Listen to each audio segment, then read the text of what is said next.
Eu quase nem dormi ainda porque cheguei de viagem, já era praticamente madrugada, mas não tinha como não fazer esse vídeo aqui, porque dessa vez todos os limites da falta de vergonha na cara foram ultrapassados. Adivinha onde? Na Globo News. Ao mesmo tempo, o governo Lula deixou mais claro do que nunca que a sua tal defesa da democracia não passa de uma farsa usada como narrativa para chegar ao poder. Eu já vou mostrar o que aconteceu, mas eu preciso antes contextualizar essa história para que haja um entendimento completo.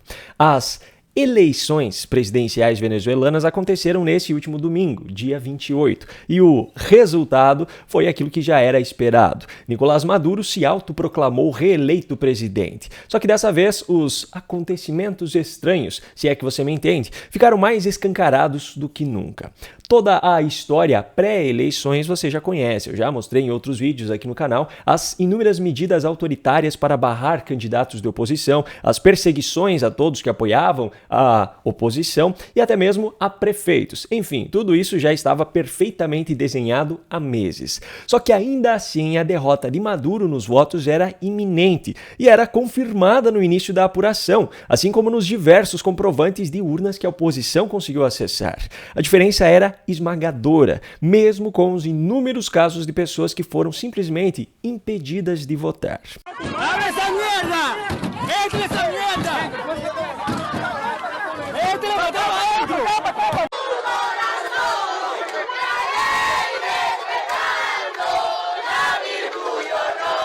Mas aí, durante a apuração, vem um apagão, um suposto ataque hacker, o regime de Maduro precisa proteger o sistema e do nada Maduro está à frente na disputa. Só que essa liderança era tão falsa ao ponto de que a soma das porcentagens de votação de cada candidato na divulgação oficial em TV aberta era de 132,2%. Só que o povo não aguentou calado. Os vídeos que você verá a seguir mostram a revolta do povo venezuelano depois de ter sido vítima de mais uma farsa descarada.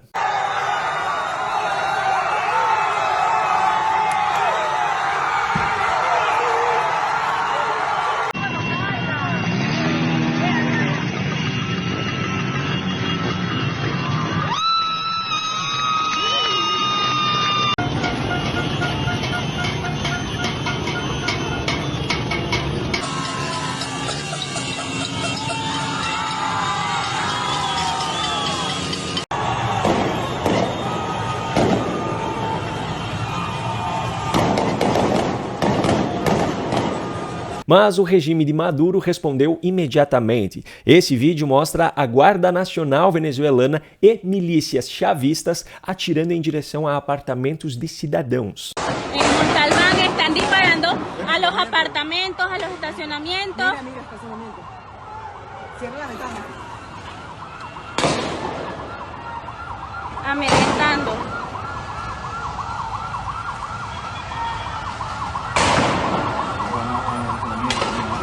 Mira, los están mandando a los apartamentos.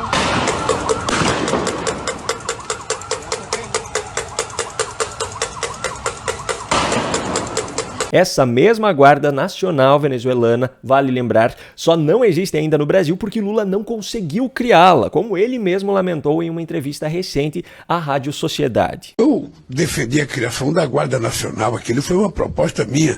Eu queria criar uma coisa forte, uma coisa poderosa de fazer aquelas intervenções que a gente vê em filme americano de policial, sabe? Então, nós não conseguimos criar. Agora eu trago aqui uma reflexão muito simples. Diante do inferno que essa ditadura de esquerda transformou a Venezuela, vendo imagens da revolta de um povo que há vários anos sofre nas mãos desse regime, vendo também a forma como a ditadura tem respondido para reprimir o povo e sabendo da estreita relação que Lula tinha com Hugo Chávez e tem agora com Maduro, não fica nítida qual é a real intenção do governo Lula ao querer desarmar os cidadãos brasileiros?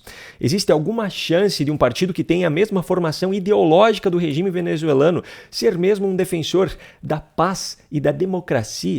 Pois é, apesar das provocações feitas nos últimos dias por Maduro ao sistema eleitoral brasileiro e à preocupação manifestada por Lula, a relação entre eles nunca foi segredo, assim como o apoio de Lula ao regime de Maduro também nunca foi segredo. Ao receber o ditador venezuelano no Brasil em 2023, Lula insistiu em dizer que o autoritarismo na Venezuela não passava de uma narrativa. Então, Maduro sabe qual foi a narrativa que construíram contra a Venezuela durante tanto tempo.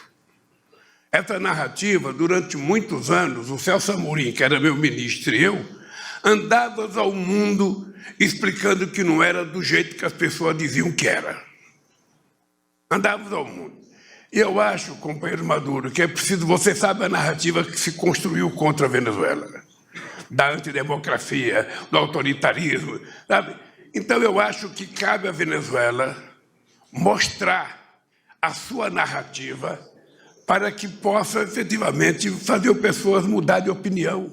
Então é preciso que você construa a sua narrativa, e eu acho que por tudo que nós conversamos, a sua narrativa vai ser infinitamente melhor do que a narrativa que eles têm contado contra você. E agora, mesmo com todas as evidências dessa farsa sendo esfregadas em sua cara, o governo Lula ainda se recusa a se posicionar sobre essa reeleição de Maduro. Dizem estar esperando a divulgação dos resultados individuais de cada urna, todas as atas, enquanto ganham tempo para criar uma desculpa para justificar o injustificável. Para que você tenha uma ideia, a ditadura venezuelana já expulsou os diplomatas de 7 países latino-americanos após esses países não terem reconhecido o resultado divulgado. O Brasil, no entanto, representado por Celso Amorim, o assessor-chefe da assessoria especial do presidente Lula, foi recebido pessoalmente por Maduro nesta segunda-feira em um encontro que mais parecia um cafezinho entre amigos. O PT, o partido do presidente Lula, publicou uma nota oficial em seu site dizendo que o processo eleitoral deste domingo foi uma jornada pacífica, democrática e soberana, e reconhecendo Nicolás Maduro como presidente reeleito. Não há como negar o apoio dos petistas ao regime ditatorial de Nicolás Maduro, assim como a imoralidade da sua passada de pano em mais uma farsa escancarada como a deste domingo. Está mais do que provado que esse partido definitivamente não defende a democracia. Mas não pense que os absurdos desse vídeo acabaram, porque o que eu tenho para mostrar é ainda mais ridículo. Os jornalistas e comentaristas da Globo News, divergindo do PT, já adotaram há um bom tempo uma postura de reconhecimento de que o regime de Maduro é uma ditadura. Só que esse reconhecimento traz um problema muito grande, pois ele expõe a incoerência desses mesmos jornalistas e comentaristas que não fazem questão nenhuma de esconder a sua militância ideológica de esquerda.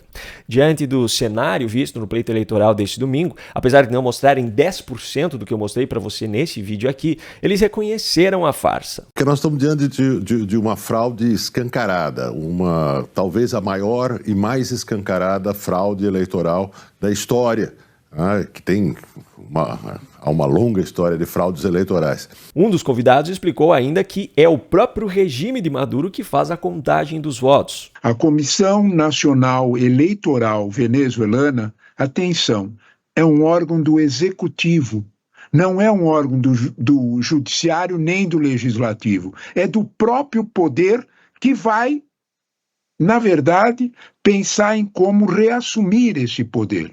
Em outras palavras, quem conta os votos e diz o que vale e o que não vale, desculpe a expressão tão forte, nada mais é do que um empregado de Maduro. Mas como eles jamais admitirão que defendem uma ideologia que tem o autoritarismo como uma de suas raízes, já que não tem como esconder que a Venezuela vive sob um regime ditatorial, a estratégia passou a ser inverter o espectro ideológico de Maduro. Agora ele não é mais de esquerda, ele é um conservador. Bem, eu comentava até com o Ariel aqui primeiro, né, a gente perguntando se hoje dá realmente para chamar a Venezuela de um governo de esquerda. Aí ele até elencava, hoje é um governo conservador. Esquerda é democracia. Isso que eu ia falar. É um governo conservador, contra aborto, contra o casamento gay, militarista, aliado de evangélicos.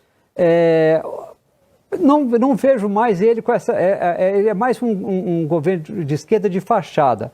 e que não respeita a democracia. Sinceramente, fica até difícil comentar alguma coisa sobre algo completamente sem sentido. Esquerda é democracia. Não é, nunca foi e nunca será. Cuba e Nicarágua, além da própria Venezuela, é claro, estão aí para provar para o mundo. A base do discurso da esquerda sempre foi o socialismo. Esse é o princípio mais básico desse espectro político e o socialismo é defendido incansavelmente por Maduro nos seus discursos. Só que, obviamente, existe o socialismo teórico, que é a forma como ele deveria funcionar e a forma como ele é vendido, e existe o socialismo na prática, que é aquilo que os governos de esquerda executam, de fato.